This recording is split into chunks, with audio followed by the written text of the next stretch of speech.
올해 80살인 조경숙 할머니는 비좁은 단칸방에서 혼자 생활하고 있습니다. 가구 하나 놓을 수 없는 초라한 생활 공간. 지금은 기초생활수급자로 어렵게 살고 있지만 사실 할머니는 우리나라 최초의 사립유치원 교사 출신입니다. 이때만 해도 얼마나 내가 좋았어. 이렇게 젊고. 존경받는 에리트 여성이었죠. 그때 뭐 100만 원이면 엄청 큰 돈이지. 웬만한 교수들 봉급보다 낫었다. 우린 유치원인데 생기는 거 얼마나 많은데.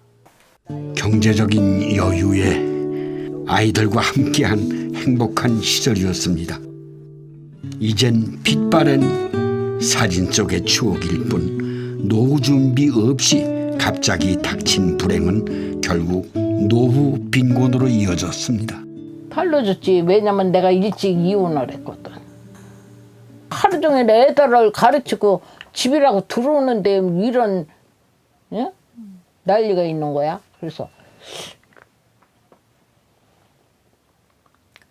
그래갖고선 갈 때가 있어. 생활비는 늘 빠듯합니다. 기초생활수급비 중 월세를 내고 나면 쓸 수 있는 돈이 부족하죠. 저녁도 우유에 밥 한 술 말아먹는 것이 전부. 노후를 준비하지 못한 것이 이제와 후회스럽습니다. 여성 고령자들은 남성에 비해 빈곤층으로 추락할 확률이 더 높습니다. 그것은 장소와도 관련이 깊죠.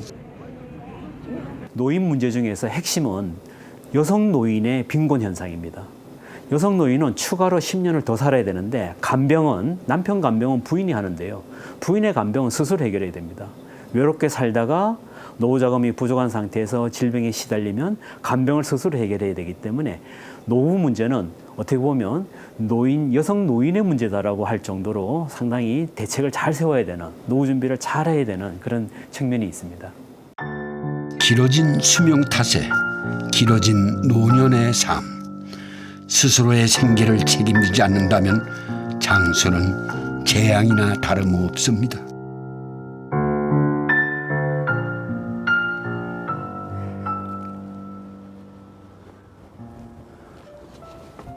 최근 파산 신고자 4명 중 1명이 60대 이상이라는 법원 통계가 나왔습니다.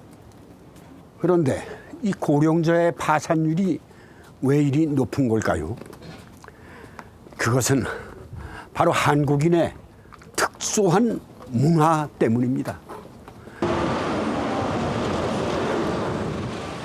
오늘도 수레에 폐지를 한가득 실었습니다.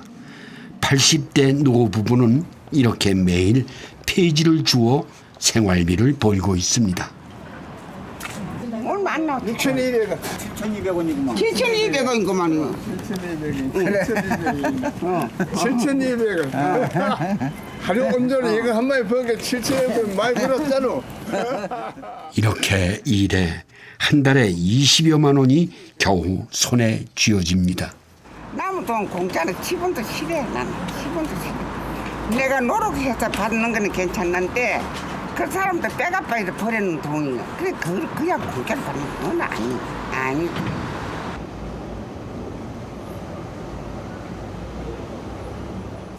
부부는 8평 남짓한 작은 빌라를 소유하고 있습니다. 이 때문에 기초생활 수급자 혜택도 받을 수 없죠. 그러니 당장 사용할 현금이 없습니다. 그러니까 내가 돈 원소라지. 안게 아니야. 돈이 원소냐.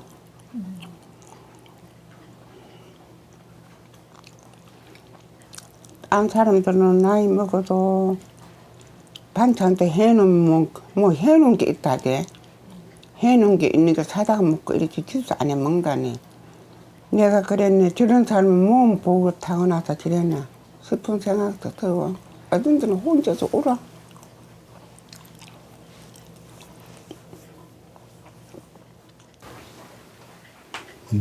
관절 수술도 해야 하지만 엄두도 못 냅니다. 이게 가서 이것도 앞 머리만 하잖아. 양쪽 다 머리도 호강한 건 털렸고 이제는 달라 소리도 안 하고 자식들이 이제 돈 달라 해가지고 뭐 서로가 다 마음이 안 좋고 그때 자식들이 이제 돈 달라 소리 안 하지. 왜 자식들이 이제 돈 달라고 살아? 내 힘대로 막 그래 들어 사다가 막 가는 게 세상 가는 거. 걔는 집 살 때마다 가서야 돈을 그냥 몇천씩 몇천씩 맨날 그냥 여기 가서 조금 저기 가서 조금 근데 나중에는 집을 하나 엄청 사는데 계약금부터 다 줘서 2억 3천 주고 샀잖아요. 아들한테 어떻게 돈 받아요? 내 건 먼저 챙기고 나머지로다가 놀아주라고. 그걸 몰랐어 그걸. 한국인의 노후를 빈곤하게 만드는 가장 큰 요인 중 하나는 바로 자녀에게 집중된 지원 비용입니다. 자녀의 성공과 행복에 자신의 삶을 희생하는 것이죠. 우리나라는 특히 자식에 대한 부분이 굉장히 커요. 그래서 자식의 성공이 곧 나의 성공이다.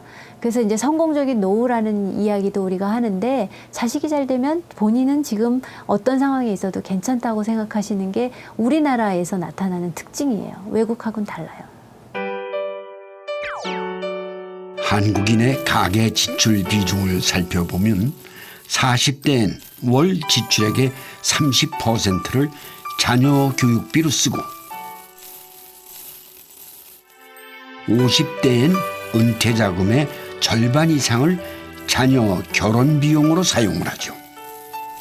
결국 이런 자녀 중심 문화는 노후 준비를 가로막는 걸림돌이 됩니다.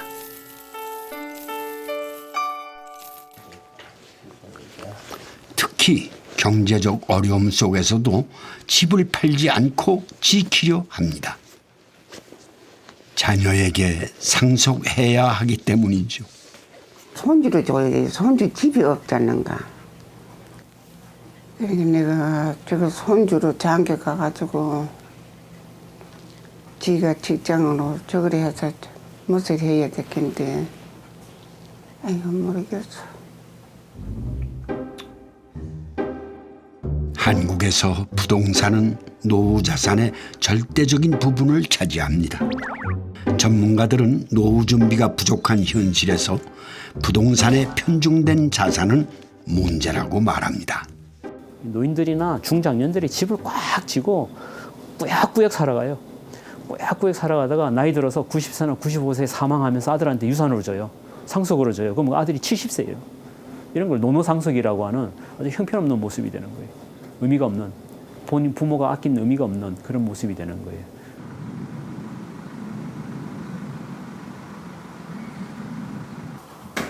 생각만 바꿔도 노후의 삶이 달라질 수 있습니다.